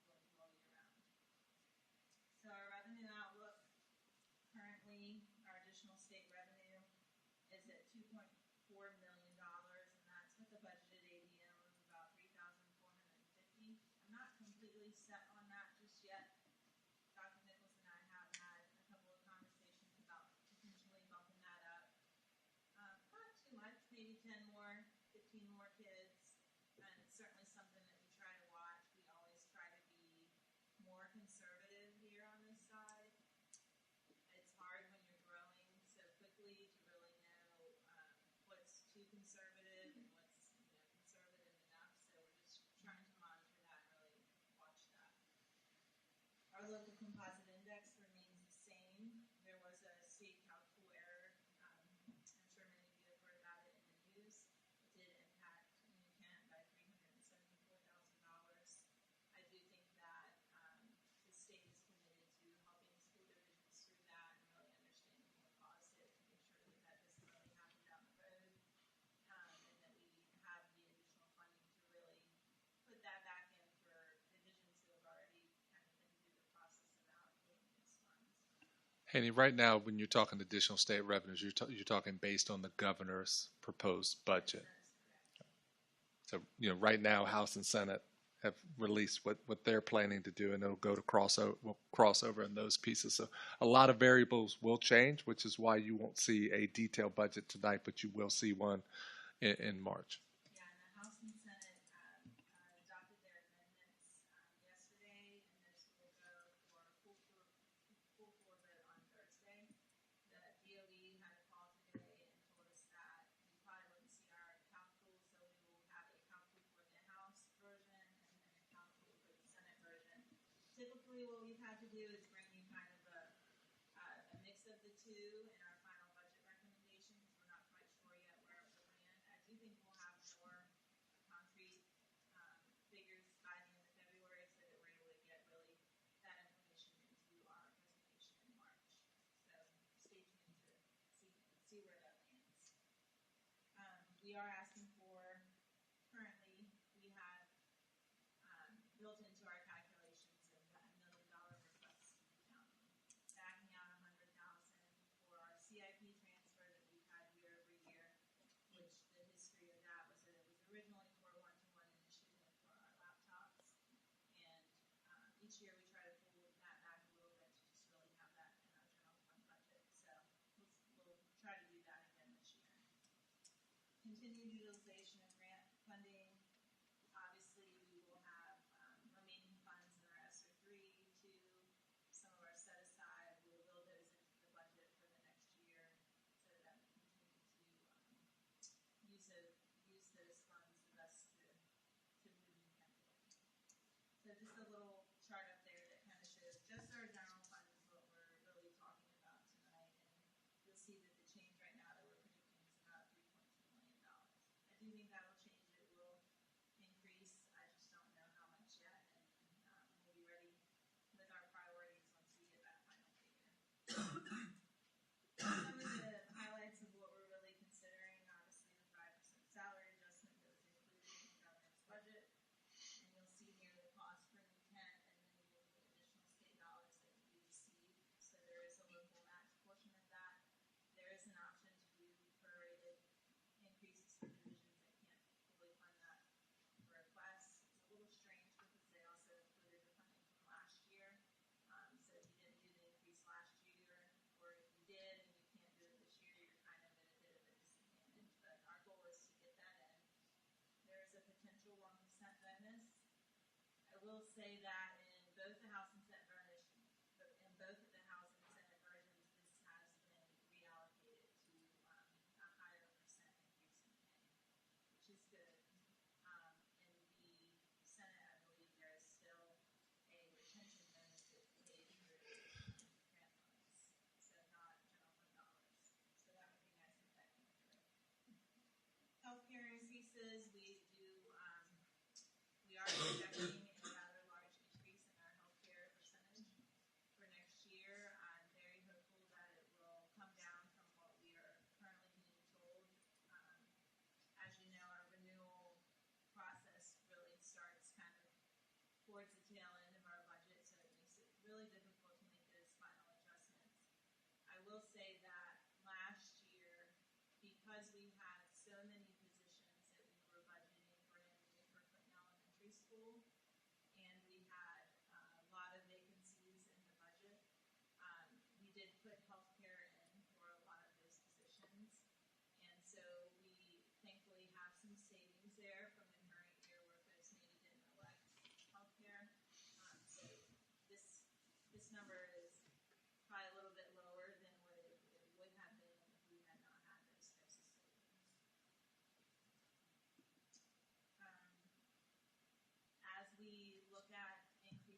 typically what we do, we have a scale that is for our stipends, for coaching stipends and data and class sponsor and things of that nature. And those have been typically tied to a bachelor's step 0 salary. And then what we do is we take a percentage of that salary amount. And really that's just to ensure that those are also increasing year over year as we're increasing teacher salaries. So we look to do that, and then we're included, last year we had 2 amendments that we brought to you during the year. One was at the very end of the budget process, if you remember, basically we had to remove about $211,000 out of the budget so that it would line up with the county's adopted budget, and then we came back and put that back in. And that included a mechanic position, and then we did another amendment later to reallocate some additional funding for increased ADM. And at that time, we included two teaching positions. So these funds really are funding that weren't in our original adopted budget last year that have been appropriated in the current year, so I need to make sure that we're covering that expense moving forward. So for recruitment and retention, other considerations that we are discussing, the minimum wage adjustments, things that we have really been looking at over the past year with, or past many years with the minimum wage adjustments, and really just the market in general. So we're looking at market rate adjustments, things that might be needed for our school nutrition team and transportation. And we're also trying to figure out the missing step for teachers that occurred when there was not a salary increase. And so I'm hopeful about the possibility of the 7%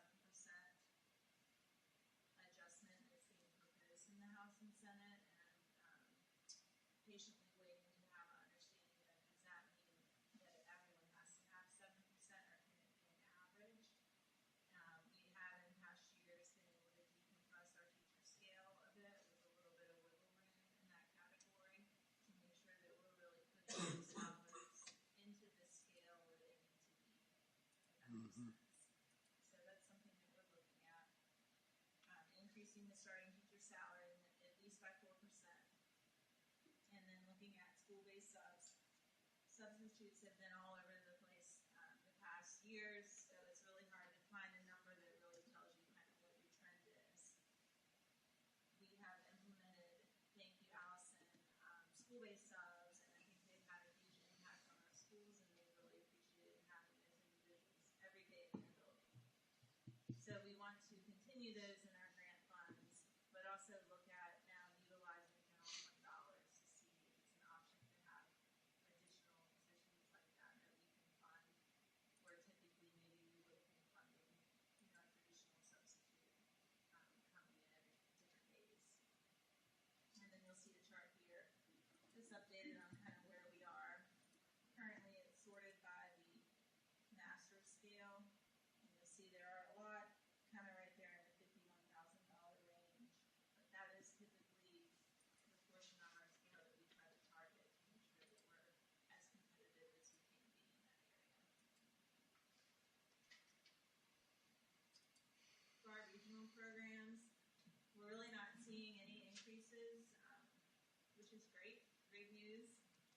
The only one that we're seeing is Chesapeake Bay Governor's School, and really they're trying to do a step plus a 4.5% increase for their staff, and they're also doing a $140 expense per student for like field study. So that's something that they're adding into their budgets for next year. For operational services, this is simply appropriations we brought to you again in the current year with the additional appropriations that we did. You may remember that we increased the starting wage for our custodial staff, and that we also expanded the number of days that we have them in our buildings, mainly to help with the end of the school year and the summer programming that we have in our schools. Plus, it helps with retention of staff through SSC. Transportation, the majority of this request is going to be for fuel. I do think there's a little bit of room when you're looking at your fuel budget to consider one-time expense. So in a world where things are fluctuating from day to day, I just want to be mindful of not pushing so much funding in that it's really taking away from other things that we're able to do, but making sure that we still are covered, when these things do occur. Technology, presented to you earlier, one-time transfer. I'm not sure that there'll be a huge increase pushed into the technology budget. I think that we are doing a lot of really good work with one-time funds currently, and Mr. Terry is really taking a great approach of really making sure that it's sustainable in the future. So here's just some examples of some of the work that he's done this year with the use of one-time funds and also utilizing the funds in his budget now. I think he's found some things that we maybe don't need, so he's had savings, and so we're just trying to really get a good feel for that, balance that budget out, make sure it's sustainable moving forward. So just a quick summary of what we're seeing in our position requests. There are some themes that we're seeing. One is definitely exceptional education and school-based mental health supports. So we are looking at adding behavior interventionists in our elementary schools, additional exceptional education teachers and paraprofessionals, and additional supervisor with a secondary focus, and also just reallocation of positions. So as Mr. Dermeyer comes in, really looks at his department as a whole, trying to figure out, what are the best positions to have, where should they be, what type of work should they be doing. Not only working with him, but also, again, working with our principals to really try to get a solid plan moving forward. Growth, that's a no-brainer, we're growing. No. So we're looking to add at least one additional elementary school teaching position at each of our buildings. The middle school actually is doing okay, but they're going to shift some of the positions that they have now and some of the vacancies just to kind of change what subject offerings they have.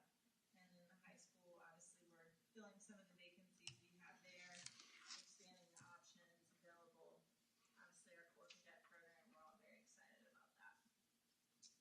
Operations, we're going to add some bus drivers.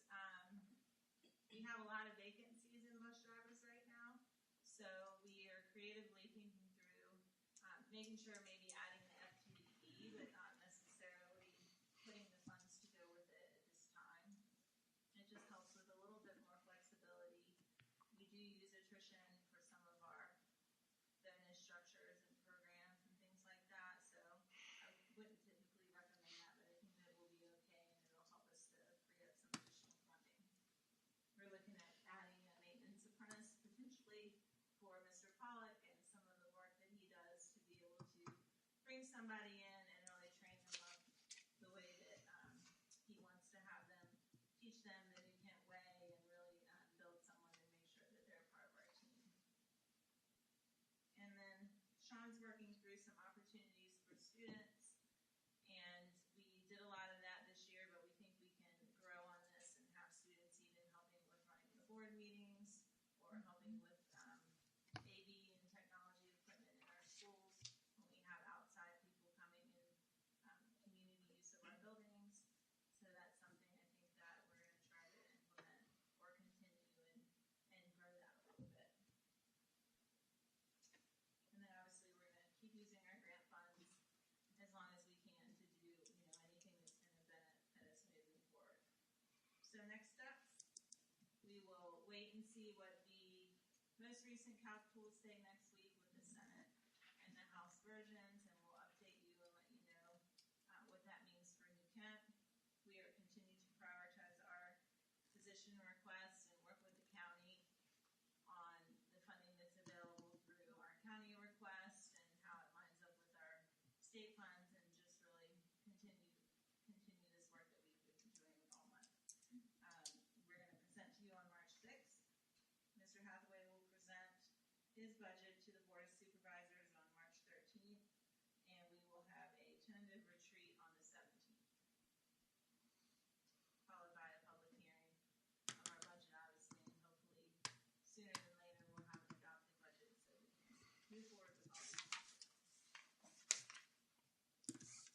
Any comments?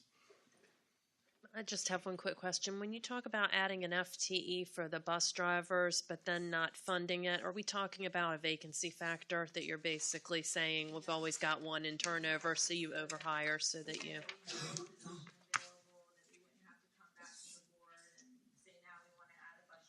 Right. So if Mr. Hintz did get fully staffed and we needed to hire those positions, that we had them on the books and we were ready to go. And most likely those would be funded through attrition at that point. Because somebody would be, right. Right. Okay. Thank you. Any other comments? Thank you so much for your work, your and your team's work on this. I know it's a heavy lift, and I know it's not done, and there's lots of moving pieces, and really appreciate it. So. Yeah, great job, Ms. Morheim and your staff, and I think they do an incredible job of putting the pieces of the puzzle together, especially with so many unknowns, and especially with the current DOE mistake of $200+ million. And I'm really hopeful that, based on their comments, that they're going to refund basically that $200 million that they lost. I know there's talk about that some of the legislators are trying to force the other legislators to take it out of the rainy day fund to put back the $200 million. So I am hopeful that they will do that, so that puts us in our divisions. And I was telling them as well when I was reading this morning that because of this, and it's always a moving target, that this last Gargantua lottery thing, that the state of Virginia got funded $42 million for educational purposes because of this last $1 billion lottery payout. So from that perspective, that is potential good news for most school divisions when you have to divide up $42 million, especially in a tight budget session. So I am hopeful that we'll get some funding. I'm even more hopeful that the county is and Churchill Downs, the new owner, will start funding more money towards us. So I think we're moving in the right direction. So again, thank you for all your hard work and your staff to get us moving in the right direction. Next is our citizen comments. The only citizen comment we had was Mr. Benson, and I. Yep, I'll indulge you. Let me read this, please, before we begin. I'd like to thank everyone for coming out to speak tonight, but please note that the comments are limited to 3 minutes. Once the timer sounds, please promptly finish your comment and return to your seat. It is customary for the school board not to make comments during the citizen comment period. Please make sure that your contact information is provided on the sign-up sheet if you'd like someone to follow up with you. Thank you again. Go ahead, Mr. Reimer. This is a very simple Sure. comment tonight. New Kent Republic Committee hosted Jason Myers last Thursday, and you guys so generously provided the gym for us to host that. We're very, very grateful, and grateful for your hospitality and treatment of everybody as well. It was a great event, and we very much appreciate all you did. Thank you very much. Thank you very much as well. And I'm glad, unfortunately, I couldn't make it, but I was glad that we were able to host that for him as well. We will now move to action items. Our action items are listed on your agenda, and the first action item is to consider the approval of the new course request that was presented this evening by Mr. Miller. Do I have a motion to approve the new course request as presented? I move that we approve the new course request as presented. Do I hear a second? A second. Any discussion? If not, then we'll vote. All in favor, say aye. Aye. There are no opposed. The action item passes. The next item, action item for consideration is to the approval of the CIP transfer for safety and security as presented by Ms. Morheim. Do I hear a motion to approve the CIP transfer for safety and security as presented? I make a motion that we approve the CIP transfer for safety and security as presented. Do I hear a second? Second. Any discussion? There's no discussion, then we'll take a vote. All in favor of approving the CIP transfer for safety and security, state by saying aye. Aye. All opposed? None. The CIP transfer passes. The next one is consider approval of CIP transfer for athletics.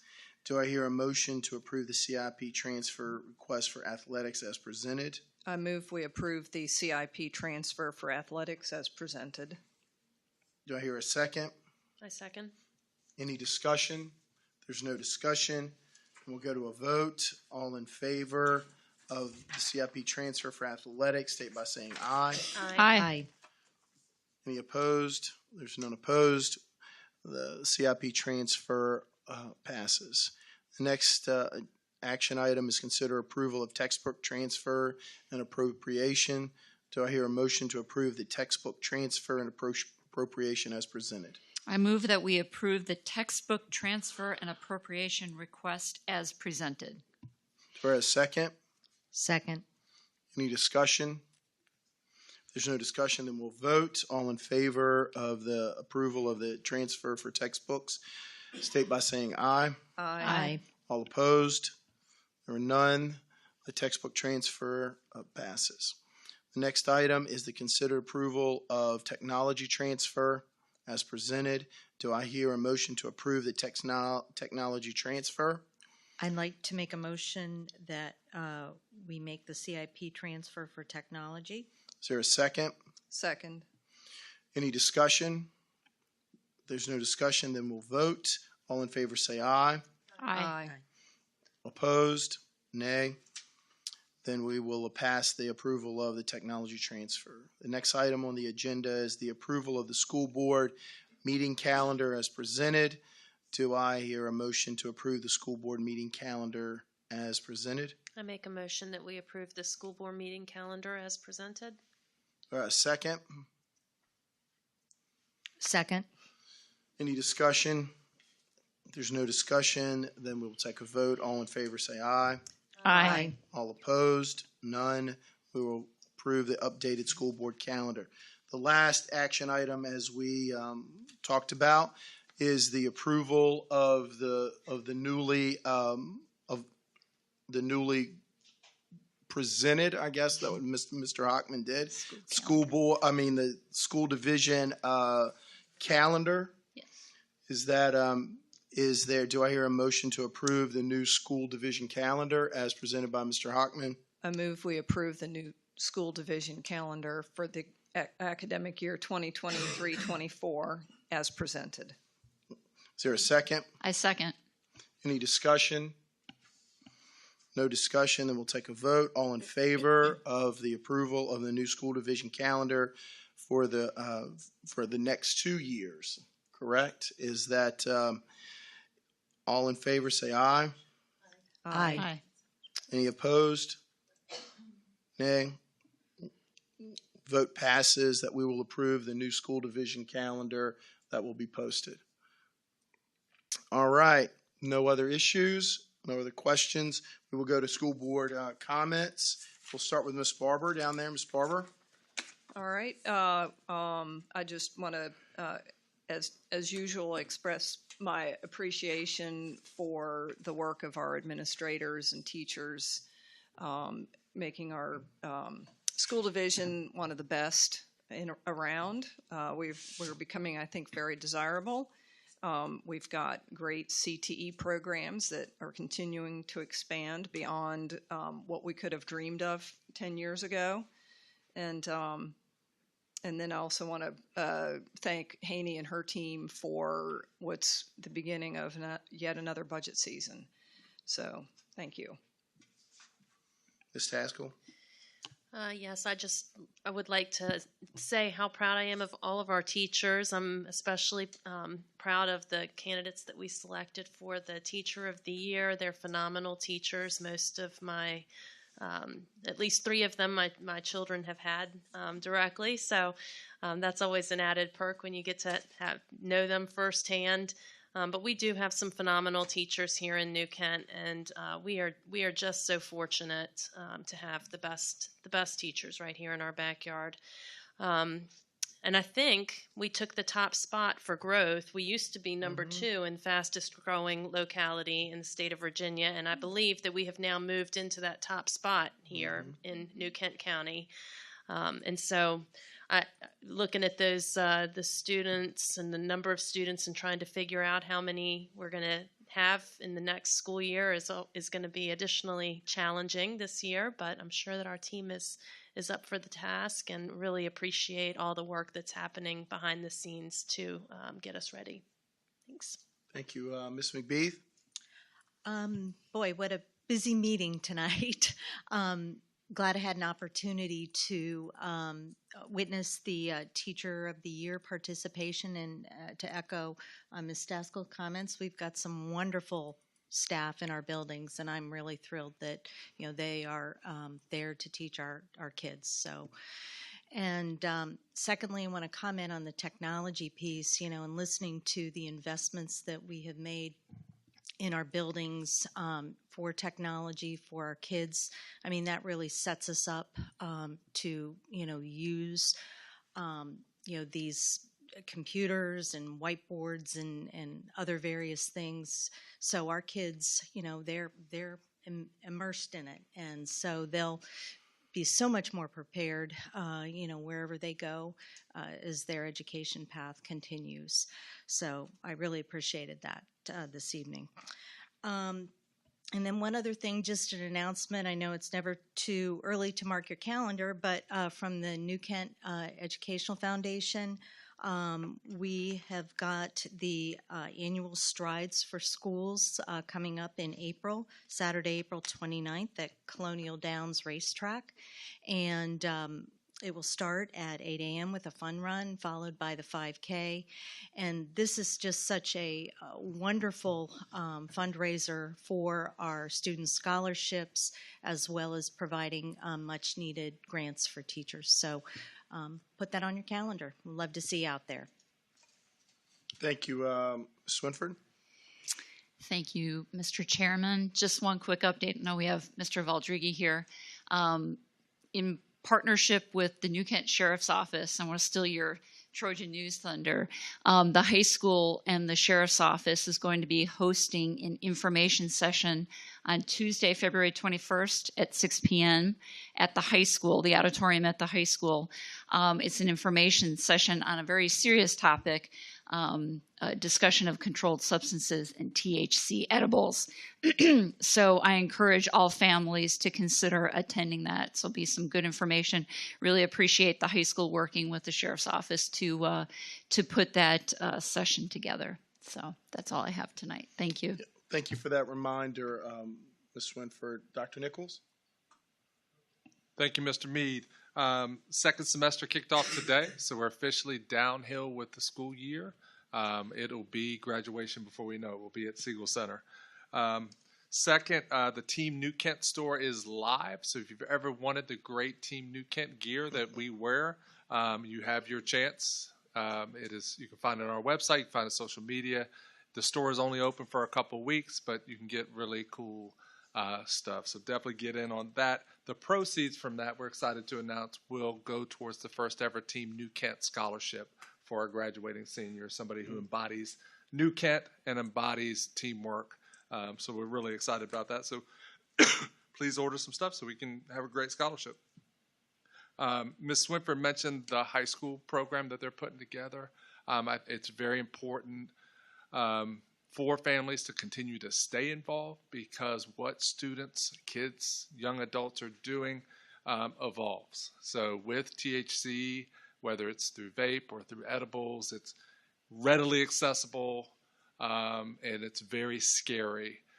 So we want to do our part in partnership with the Sheriff's Department to provide some education, because we are continuing to learn with that as well. The middle school in March is doing their own version of that, so look for more details there as well. And board members, just thank you for your continued leadership and support. It was a heavy night, but we got a lot of big work done that's going to allow us to move forward.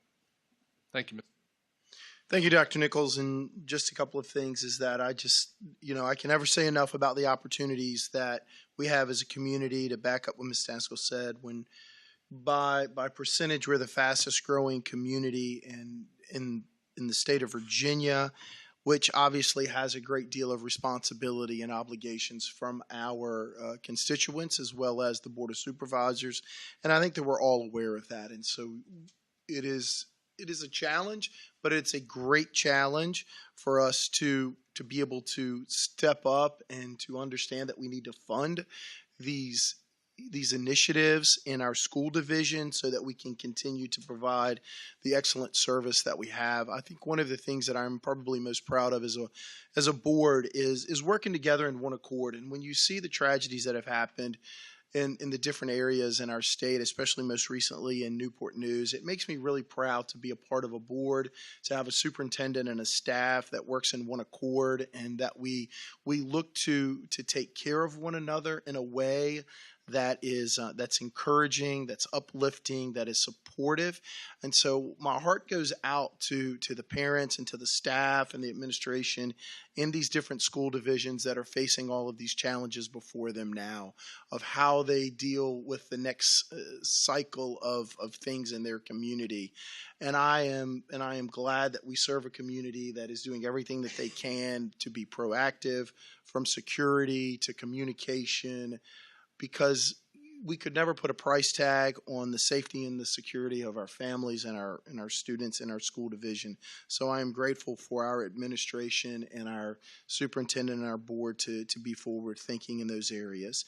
I do want to say one thing. I was fortunate enough to be at a week or so ago at the New Kent basketball game, which they enter into the playoffs this week. So we're excited about that and some of the other athletic events that are happening, but to participate in the ring ceremony for the state softball championship. All of the girls received state softball rings, which was incredible.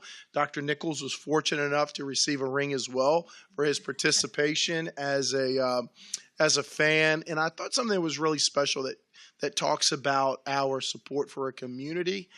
All of the ladies on that softball team, they thought it and they deemed it appropriate to give a ring to their bus driver. And he drove them to every single event throughout their year last year. And it was a really special ceremony.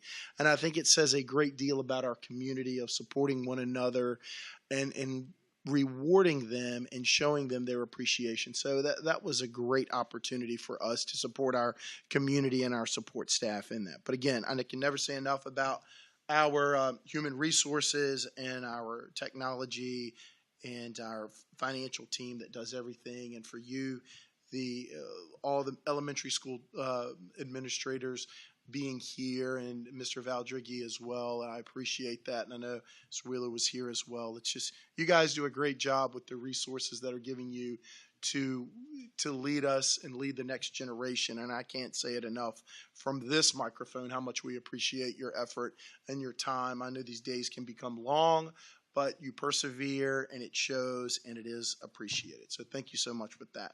And with that, I will say that our next meeting will be on March 6, 2023 here in the administrative building. And with that, our meeting is adjourned at 7:29 p.m.